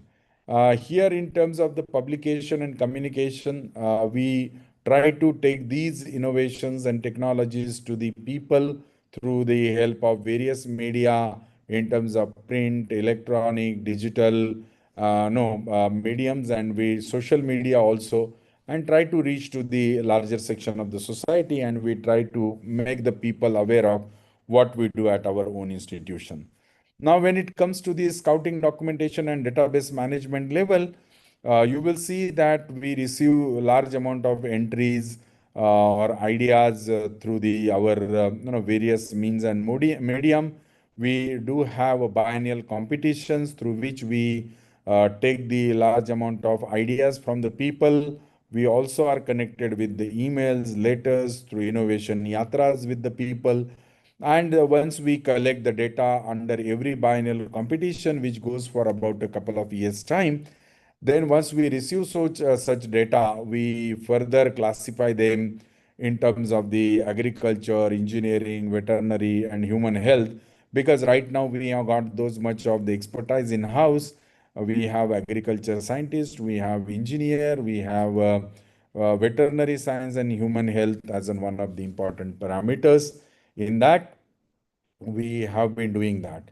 Now, in terms of the information required, you will see that what kind of an informations are reaches to the people, or rather, what kind of an information that we consider for further incubation. then obviously those who are kind of when copy pasted, those who falls into the public knowledge domain, or those who still have not come to any consensus, such kind of an innovations, we don't take it to the further level, but we either straight away reject them, or we categorize them under the public knowledge domain. And large amount of data which falls under the explorations, where we need to define the status of such claims and ideas, we need to do a lot of to and fro with them. Our team members reaches to them, try to look at the kind of innovation the person is able to do, to what extent that which has a correlated to the uniqueness, innovations, and what kind of an interventions could enhance their abilities to in the various aspect. And once those has been done, they either come back again to the accepted category, and then only the accepted category innovations that we take it to the further level. We do the lot of no what you call that, the prior art search. We do a lot of work there. We try to collect the informed prior informed consent from those people, so that there is a very great kind of an bound with the innovator and the institutions, wherein the large amount of trust build is something which becomes important, so that once the trust is been built, they freely and frankly share their knowledge with us, and then try to help us out in making that as a unique, as an important, which help for the intellectual property. So if I have to say that over the last 20 or 25 years of our existence, what kind of data that we have, then it is around 3.75 lakh ideas, or the claims that we have collected over the 25 years of our existence. And in terms of those innovations and knowledge, we take it for the further level. Then in terms of the reach that we look at, then obviously looking at the size of the country and the reach that we look at, then nearly 90% of the area of our country has been reached by NIF. Nearly 730 districts that we have reached. And when it comes to the aspirational districts, nearly there are about 110 aspirational districts, of which nearly 92 districts that we have covered. That means we have scouted, documented the claims and ideas from those districts. And these are all the very unique for the understanding. Now, out of that, if you see whether these innovations are made available for the public, then yes, not all, which still has got a large amount of scope for their intellectual property, or product development, or livelihood generation aspects, which are yet to come into the market. But other than that, those who are already IP protected or market ready products are already there, or rather those come fall under the what you called as a public knowledge domain. Nearly 1.4 such ideas and innovations are already there in the market in our website. And we recently in the for down the line, about 5 years before, we made that data available for the public knowledge, and that data was made available for the people to get the access. And that we did it almost 5 years ago. And the main idea of putting these innovations for the public access is to find out the scope for the micro industries, if they could identify some of those innovations and market ready products which they can consider, not only for the manufacturing, but for generating the livelihood for various aspects related to that. Now, when it comes to the NIF, as I said, we right now have got four major domains in which we work, especially when it comes to the biological sciences. We have what you called as veterinary and human health, wherein you will see that large amount of these two no, streams falls under the outstanding traditional knowledge. So as I said, once we receive the claim, we get it validated. The ones that is been done, look for all the advanced prior art search, ensure that this is unique, is not been following, no, falling under anybody's knowledge domain or protection rights, and this is available for the further value addition. So then our team start working on it. So we do lot amount of in vitro access studies. We do the optimizations and molecular characterization in terms of the veterinary and human health. Then obviously we go for the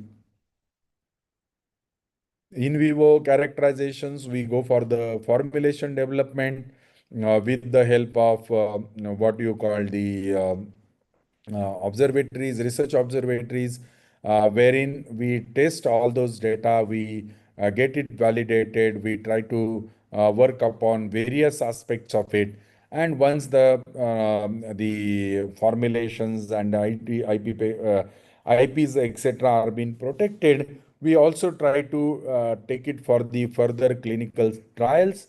Of course, those who falls into the medical sciences, they will understand when it is veterinary kind of innovations, we directly take to the animal trials, and then we directly use it on the animals and try to see the impact and the kind of the product that is able to make the change. In terms of the human health, we do, of course, the clinical trial, and before that, in vivo, in vitro, assess studies. And then we go for the clinical trials with the various institutions, especially all this traditional knowledge falls into the Ayurveda. So we have a lot of collaborations with the Ayurveda institutions and do a lot of work with them. And finally, we make that product ready, kind of an possibilities. When our innovations falls into the agriculture, we broadly look into that as a either as a plant variety development or a plant protection innovations. In terms of a plant variety, obviously anyone can understand that when the either one can say a grassroots innovator or progressive farmer who try to do some things in a different way with the help of selection methods or with the help of his own knowledge domain. He tried to come up with certain amount of kind of an seed selections, and then try to do it by his or her own way. And then once they come to an well established understandings, they try to approach us, try to give us a lot of claims, and then we do large amount of stations trials with the various agriculture universities, with also a network of progressive farmers. We also do the on-farm trials with the farmers.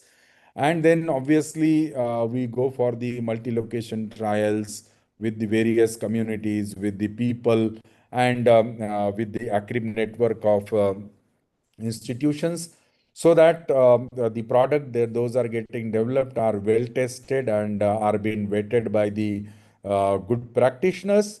When it comes to the plant protections, we do a large amount of laboratory validations and characterizations in-house. We have got the herbal analytical laboratory, wet lab at our own institutions. We do all that.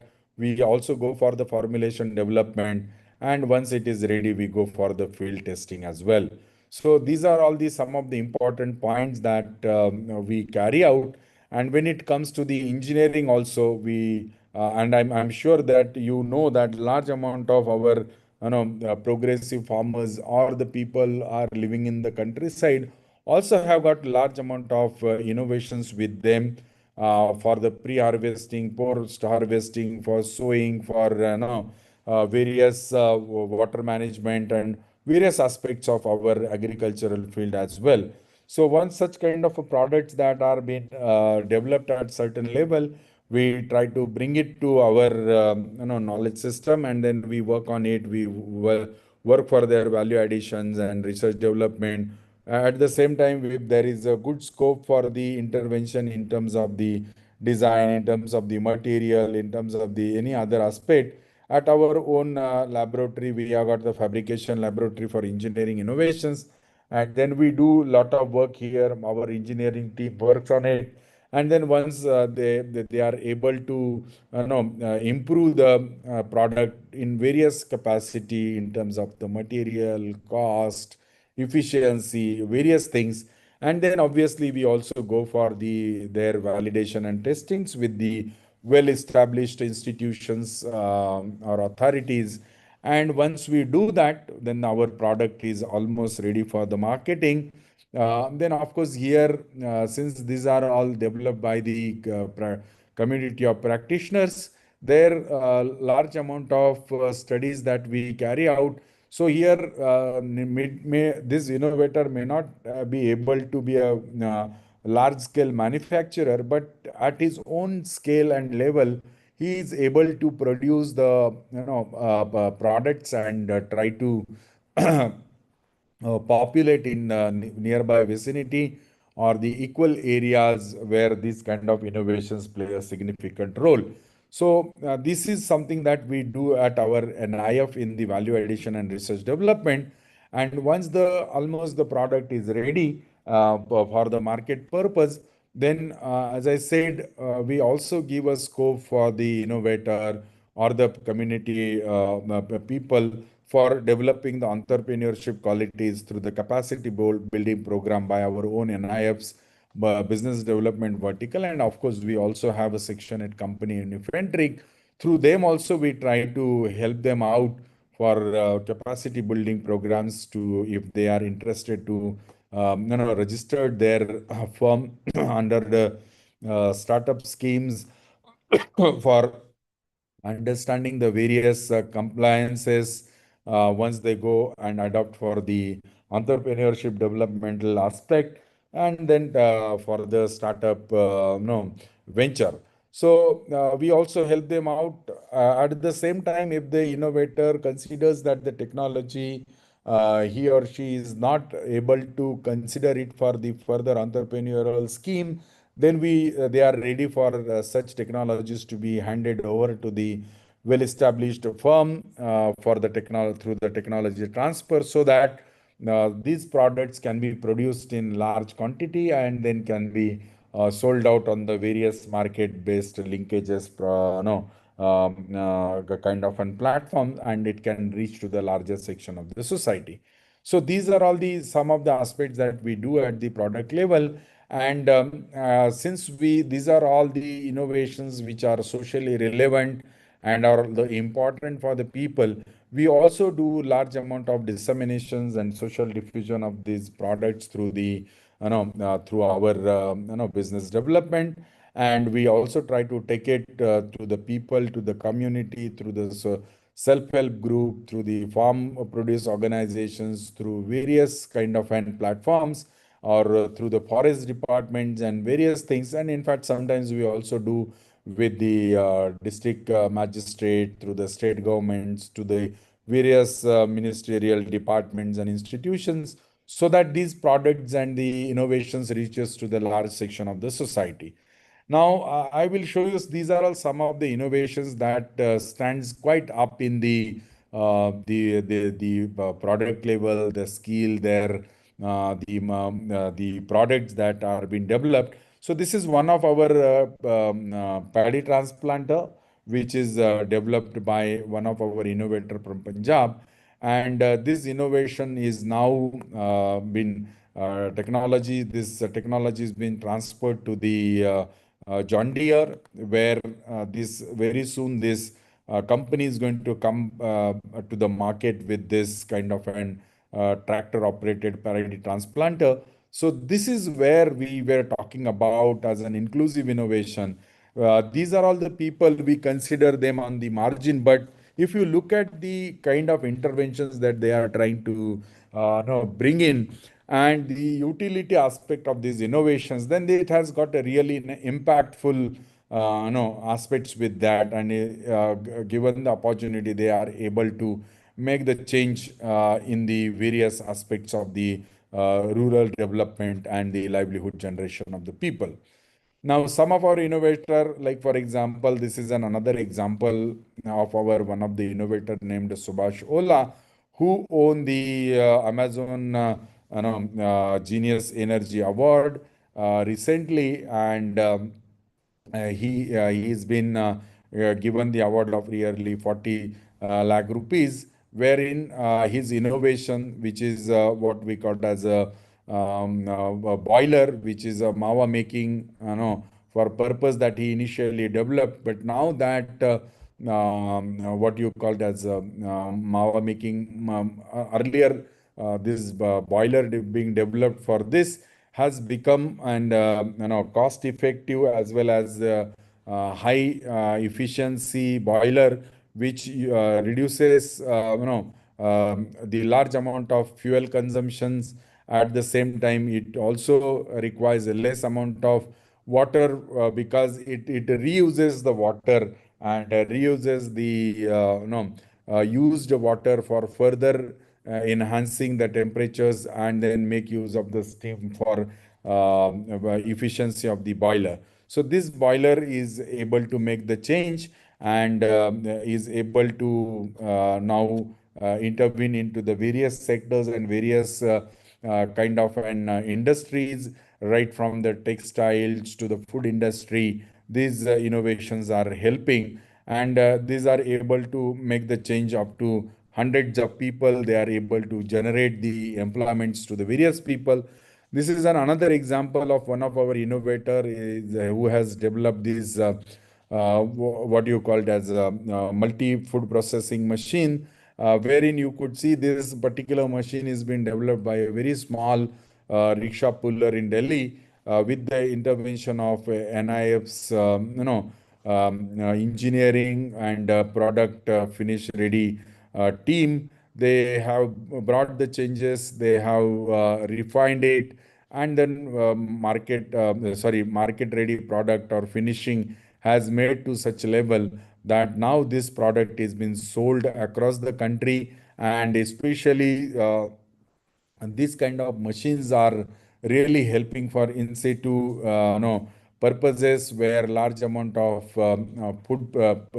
fruits being produced or the things are being produced where these kind of machines are being utilized for developing various kind of fruit products like juices, like dry kind of an fruits making and all various things that this food making machine is able to bring the changes. And now today, this particular innovator has come up with the good amount of turnover, nearly 40 to 50 lakh annual turnover. This small innovator is able to do and able to reach beyond the boundaries.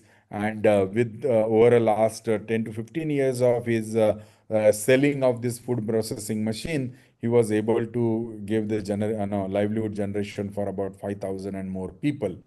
Now, these are all the some of the examples that you could see that our innovations are being displayed on the various correctional home. These innovations, if you could see, these innovations are being placed in the various correctional home where these kind of prisoners are being able to work on those machines and these technologies and able to generate their livelihood in the correctional homes. These are all some of the examples. Somewhere we also demonstrate in the various exhibitions like trade fairs, like various advantage Vidarbha exhibitions, ISF and all, wherein also you will see that these innovations are being displayed so that the large amount of people are able to get the access to these technologies. So as I was saying, these kind of technologies are also helping for the prisoners to develop the livelihood generation. So these technologies are also being installed in the various correctional homes, and then people are able to generate the livelihoods. These are some of our products that you could see that these are all being developed by very marginal, the people on the margin, and but able to bring the change. I think what is important here is to understand If such kind of an innovative abilities and innovation capabilities at the countryside is being supported by various schemes and programs, then I think what is important is that in situ innovations and capacities of the people will be enhanced to an level wherein large amount of other problems can be minimized, like migration of the people from the for the livelihood purpose towards the urbanized area, moving from a small farm to the leaving that farm on the for the elders to take care of, and then going on to the what you call the industrial sector. But the kind of potential that these farms also holds, provided that we are able to accelerate or channelize those innovation abilities and capabilities among the people, then these innovations or interventions are have got a large amount of impactful things with them. So these innovations can also be used by these people for their livelihood generations for various things that you could see. So you will see that here these are all the grassroots innovators with the small interventions by our engineers or the scientists in our institutions are able to make the changes. Here you could see that the turmeric and ginger planter that developed by our innovator, orchard sprayer, weeder, paddy transplanter, multi-crop thresher. All these technologies are being developed by very small farmers or farm owners. They were trying because they were not having a capability or capacities to buy high-end technologies, but with whatever the knowledge and resources that they hold in their own vicinity, they are trying to no bring the changes, and in the same spirit they innovate large amount of new things, and such kind of innovations come to the support of them. So here you also could see the areca tree climber, tamarind seeder, a tea leaves roller, ripper. These are all some of the examples that you could see. In fact, in terms of the agricultural products, also you will see that these are all the progressive farmers who have developed these various varieties of fruits like mango, apple, and of course you will see that we also have farmers who developed guava variety. You will see that these particular kind of people are able to bring the change in the livelihood of the people, provided their innovations and technologies are being adopted by the various community and the people.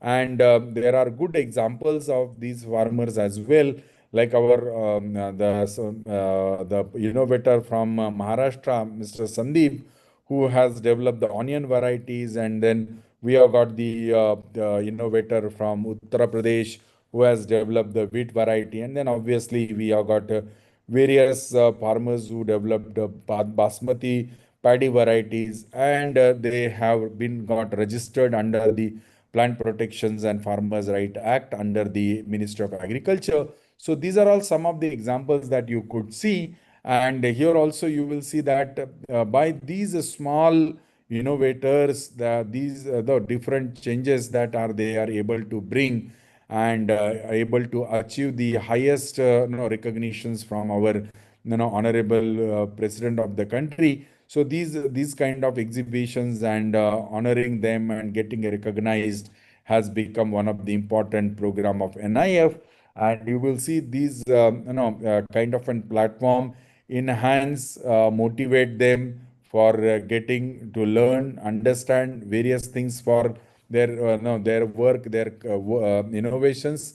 You will see some of our innovators have not only got recognized by honorable president, but they are also got recognized with the country's highest or rather fourth highest civilian awards, that is Padma Shri. You will see these are all some of our innovators, those who have developed or innovated various different technologies. For example, Arunachalam Murugananthan, who developed the sanitary napkin making machine and who was able to give the livelihood to more than 25,000 people and able to help for about more than 13 million women through the sanitary napkin. And his work has got also been recognized by the Bollywood through the film like Padman. And similarly, the another innovator like Mr. C.H. Mallesham, who designed or developed an asu making machine for the what you called as a Kochampalli sari, where there is a need of lot of iterations by hand, which is almost about 10,000 times the lady or the person has to do for making such kind of saris, which was been atomized by the Mr. Mallesham by looking at his own mothers and wives' problem of doing so much of drudgery. He has developed this automated asu making machine, and he is able to again generate this livelihood for more than 18,000 families in his nearby vicinity. And his work is also, or innovation is also got recognized and been taken care by the state agency or a regional film industry. Like here also you could see that Andhra Pradesh was able to, Telugu film industry was able to take recognition of his work and develop an Telugu film called Mallesham. So these are all another some of our award winners who have developed various kind of an innovations, like Harman Sharma, who got recently last year's Padma Award, wherein he is the one who developed the apple variety. C.V. Raju, who has developed the Etiocopa eco-friendly toys, which are based on the natural dye. Then Mr. Subong, who has developed a music instrument called Bum Hum, and he has his own orchestra now with his wife, who is able to do the large amount of concerts in the different places. We also have an innovator like an Abdul Qadir, who has got the various kind of and innovations. He's serial innovators who defined who has made innovations on tamarind cedar, plowing blade manufacturing machine, then seed cum fertilizer drill. So is a series of innovator who has done the work from Karnataka. You will see Sundaram Verma, who is another farmer who has made the people understand, like with the small amount of water also, how can you sustain the life of the crops. And he's become a great environmentalist later on. And with this plantation technique, he is also become a very famous. We got Vallabh Bhai Marwania, who developed a carrot variety. We have got a Jagdish Parikh, who is also developed a cauliflower variety. And then we have got, Mr. Udam Barali from South, Northeastern region, and who developed a bamboo splitting machine.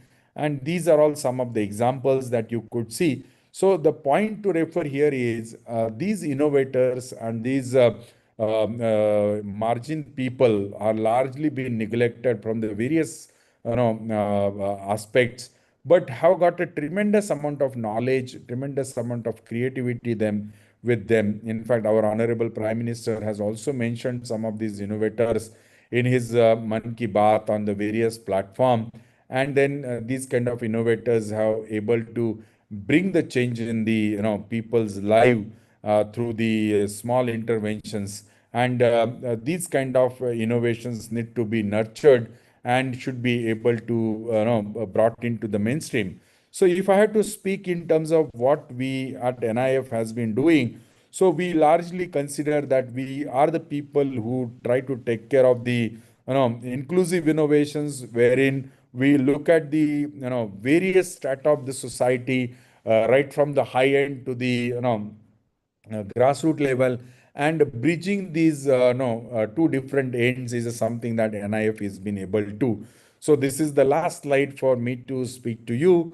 If I had to say that what we have been able to achieve over the last 25 years of our existence, then I must say that we got a huge database with us, which is more than 7,75,000 innovations and ideas that are with us, which are being pooled or collected over the 700 plus districts of the country. We do have got large amount of technology validations. More than hundreds of grassroots technologies are validated with the help of various R&D institutions of the country. We have got 24 design registered, of which 20 granted. We also have supported for the entrepreneurship. We supported about 200 plus entrepreneurs or enterprises.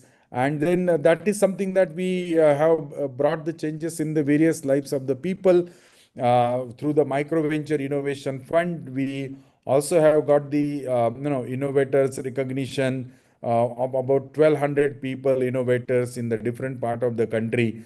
In terms of the patent filing, also nearly 700 plus patents has been granted to our innovators. More than 1,500 such patents have been filed by us. I think what is here to underline an important point to understand is all these patent filing or intellectual properties are all not on the name of the scientists who are working in the NIF, but are all on the name of the grassroots innovator who is the real owner of the knowledge, who is the real owner of these, his or her contribution. So that is something that we have been able to do as a great service to the people. Our innovators varieties are also been registered under PPV FRA, which has nearly 48 such varieties has got registered. 95 applications are filed, and today we got dozens of innovators who are the winners of our largest civilian award, fourth largest civilian award by the honorable president of our country. So, as far as the achievements are concerned, there are good achievements for the institution. But I think when I'm trying to speak to all of you as an faculty members, as an academicians from the different part of the higher education institutions, I think what is the major job for all of us to do, and all of us has to emphasize upon, is that the very high aspirational age group comes to us, and our job is to ensure that to get the bird's eye view of the society, understands what are all the gaps, what are all the areas where we actually can channelize, we can skill, we can enhance the capabilities of these young buddies, and try to give them a more and more opportunities to strengthen their qualities, strengthen their skills, and also been able to work at the high-end technologies, contribute in terms of the various intellectuals, in terms of the design, in terms of the tool making, in terms of the learning various different schemes or science and technology, so that ultimately when they come out of this educational stream, they are able to contribute to the society in a better sense. Of course, livelihood or the opportunities for them having a kind of and jobs or the employment capacities is something that is equally important. But what is more important is to accelerate and channelize them in a right perspective, so that the inclusive growth of the nation is being ensured. Because when we look for making India as an Atmanirbhar Bharat or Vikasit Bharat, what is important that we as an academician need to understand those gaps in the society and try to develop some resources, try to develop these courses in such a manner so that the gap between the society and the industry can be minimized, so that the livelihood of the people becomes very improved. I think that is what I wanted to share with all of you in those two different sessions with all. I really thanks to all of you for a very patient hearing and also being part of the entire discussions. in the whole process.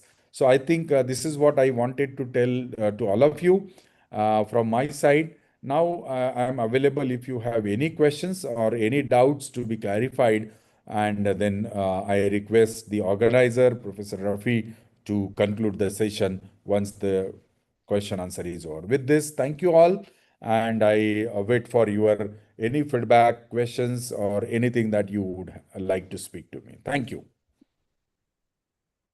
Thank you, sir. It is a very excellent session. Thank you.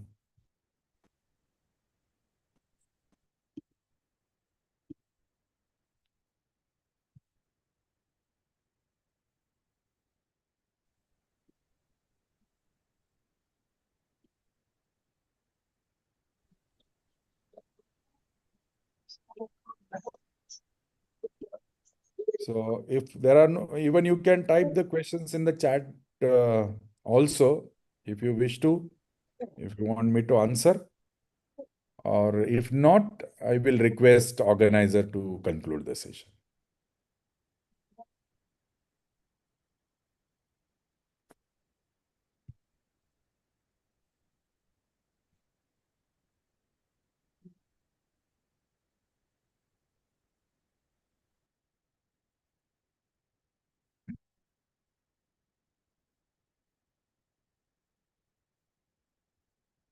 If anybody is speaking, I am not able to hear because it might be because your mic is mute or I mean, you are not connected.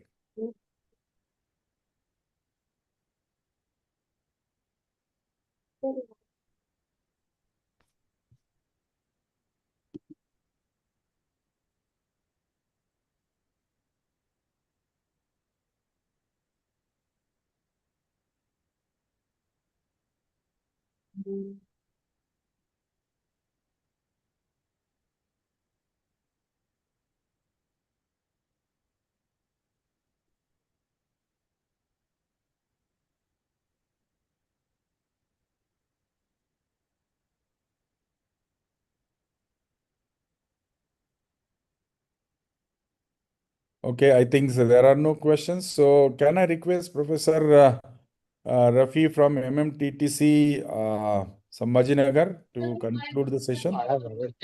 Yes. Thank you, sir.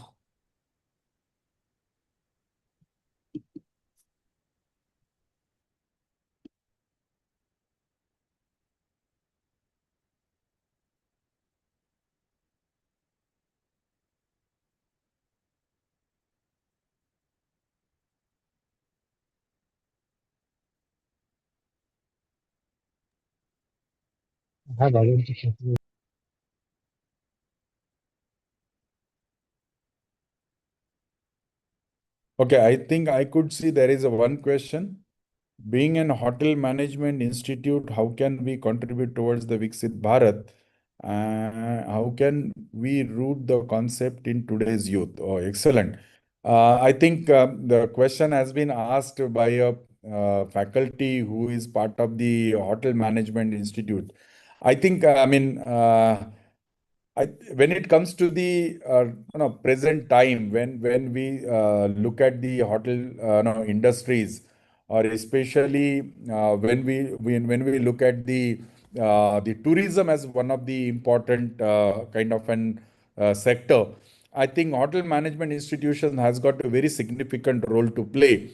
I think when we look at this, what is more important here is especially to connect to what I was trying to speak to, especially for the various cuisines and various kind of and foods those are being prepared with the help of traditional knowledge. I think it will become a more important if various cuisines and the dishes are being developed, which are locally well kind of developed and been served with the hotel management kind of an sector, because that is something that is becoming more important for today. And there is a lot of opportunities that, because now the tourism has also become one of the sector where you will see that well settled families are largely been part of this sector together. So the people wish to have a change, no, in their day-to-day routine. And I think in terms of the various cuisines, in terms of no various things that you could actually integrate that, and I'm sure that that will help to a large extent. And this particular things is becoming an important for various things. And natural resources and things are becoming more important. So I think this is going to help us in a various things. So I think there is a good opportunity for the hotel managements to play a significant role. I could see there is a one more question which has come. I'm handling ethics subject. My student always asking that, Madam, ethics to learn is different, but when it comes to implement it in real life, nobody follows ethics. How I answer them? This is I would say a very toughest questions to understand. Actually, see, ethics and morals are something that comes with the your abilities to judge yourself and abilities to judge the community. So this is where you need to emphasize upon, you need to look into, because ethics and morals are something, if this is not an individualistic, it is an holistic approach. It is something that we as an well cultured kind of an community representative needs to understand that, because unless and until we are very up in the ethics and moral aspects, the progressive growth, the collective growth is going to be very hampered, will not be going in a right direction. So I think these ethics and morals will be well justified, or well communicated by lead by examples. I mean, for example, AIF is one of the good examples to tell you this, because when we do the work for the common people, that there is a good opportunity, there is a good chance that somebody's work that somebody can snatch and take it, and then we don't return anything back to them. Then obviously this will be crushing the ethics and morals, and we are not really sensitive to the ownership of the knowledge, and we are going away from our cultural values. So especially when it comes to the country like us, when we say that we are the highest cultured civilizations from the ancient period or from the ages together, I think these are the things are comes over the practice, over the no, what you call the sensitive aspects that yourself and the part of the community representatives comes into the action. So I would request that these kind of questions, or these kind of making the young generation aware, is to make them more sensitive towards the ownership of the knowledge, ownership of the work, and dignified lifestyle, so that you don't get into the any of the wrongdoings and malpractices in the eyes of the community, in the eyes of the peer groups. So that is something that I think we need to make the generations to aware.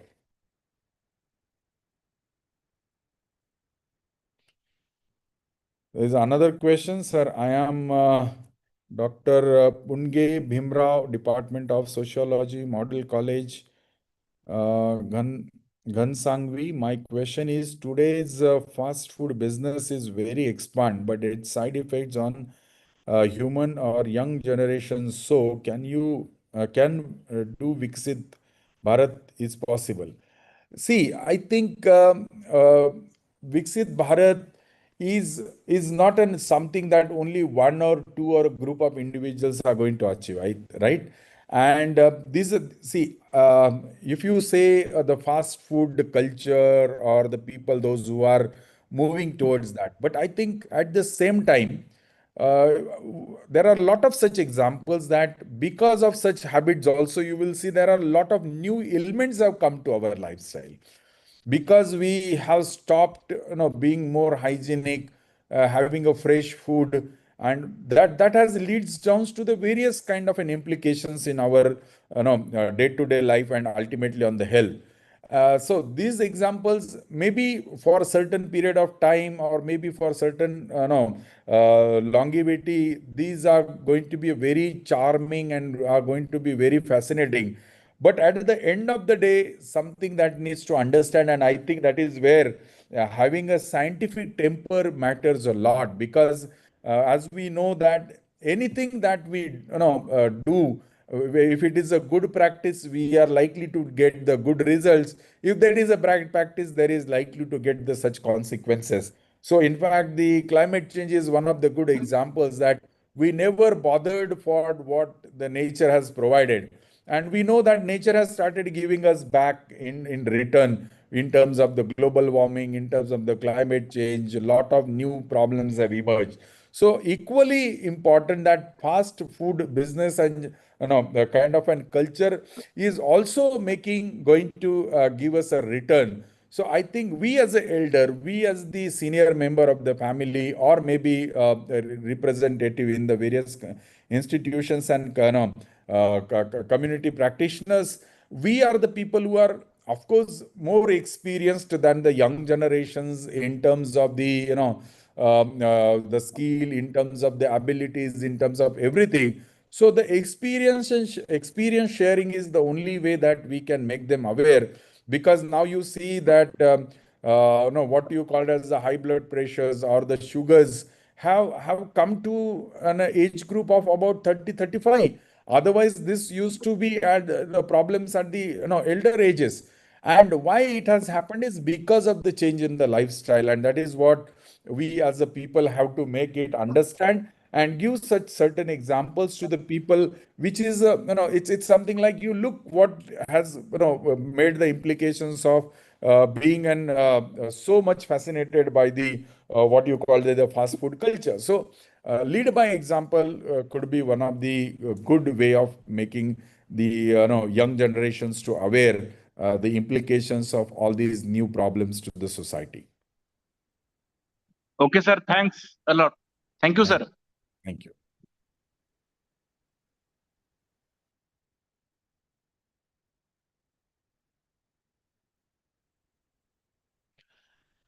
It seems there are no more questions. So may I request Professor Rafiji, can you conclude now? Or any of the organizer from MMTTC? Yes, sir. Apply कर sir. Yes, thank you, sir. Thank you.